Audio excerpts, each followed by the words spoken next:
Brasil assistiu com curiosidade e até certa dose de espanto às declarações recentes do ministro André Mendonça, do Supremo Tribunal Federal. Ele deu uma entrevista aí ao portal Migalhas e teve a ousadia de admitir que sim, o STF anda invadindo a competência de outros poderes. Ele disse, inclusive, que ele é minoria dentro da corte e que essa interferência ocorre especialmente ali sobre as decisões do Congresso Nacional. O curioso é que ele não parou por aí. Ele foi voz dissonante ao lado do ministro Edson Fachin, esse que ninguém imaginava, né, destoando aí da maioria, naquele julgamento sobre a responsabilização das redes sociais por conteúdo postado por usuários. No voto, o André Mendonça soltou uma frase que parece óbvia, né, mas que hoje soa quase como subversiva, né? Sem liberdade não há democracia. E como se já não tivesse dado trabalho aí suficiente para os colegas, ele foi ao famoso Gilmar Palusa, né, aquele seminário promovido por seu colega de corte Gilmar Mendes, lá em Portugal, para discutir os rumos do judiciário brasileiro. Aí eu vou fazer uma pausa para perguntar por que esse evento não é realizado no Brasil.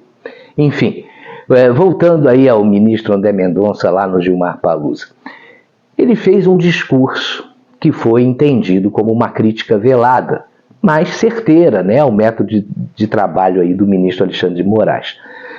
Para bom entendedor, meia palavra basta, né? Num tom firme, mas bastante polido, ele chamou atenção para o crescente descrédito do nosso Supremo Tribunal Federal perante a sociedade. Ele criticou, sem citar nomes, os métodos inquisitórios e exaltou aí a necessidade de respeito restrito à Constituição. Quem estava na plateia, composta por juristas, advogados, acadêmicos e até ministros do próprio STF, aplaudiu. Mas será que todos aplaudiram? Eu acho que não. Alguns ali devem ter ficado até de braços cruzados olhando para o chão. A essa altura, parece que a roupa suja do Supremo já não cabe mais na lavanderia lá do tribunal. O recado foi claro, embora diplomático. Ele estava se referindo aos inquéritos conduzidos pelo outro colega Alexandre de Moraes, aqueles que nunca acabam ou que o ex-ministro Marco Aurélio Mello batizou de do fim do mundo, né? Nesses processos, jornalistas, parlamentares e cidadãos são acusados de disseminar fake news ou atacar as instituições, mas sem o devido contraditório, né? Com o juiz acumulando os papéis de investigador, de acusador e de julgador. Tá tudo certo? Claro que não, né? E o mais assustador, em meio a tudo isso, só existe uma voz dissonante no Supremo? Será que os outros 10 ministros pensam igualzinho? Será que ninguém mais vê problema? Ou será que eles estão apenas em silêncio para não contrariar o xerife? Diante desse cenário, dá até para imaginar a reação do ministro Alexandre de Moraes, conhecido por não gostar muito aí de ser contrariado. Mas o que me diverte mesmo é imaginar uma tentativa de reconciliação, dessa vez sem viagem internacional, né? No prédio do Supremo mesmo.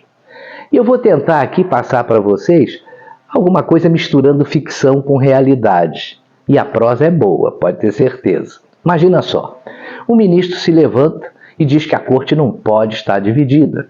Diz que todos precisam defender a mesma posição. É uma posição institucional.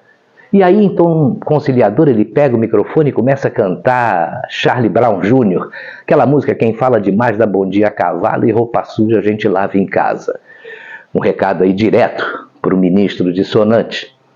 Nesse momento, talvez a única mulher da corte proponha censurar o causador dos problemas, mas só dessa vez, claro, né?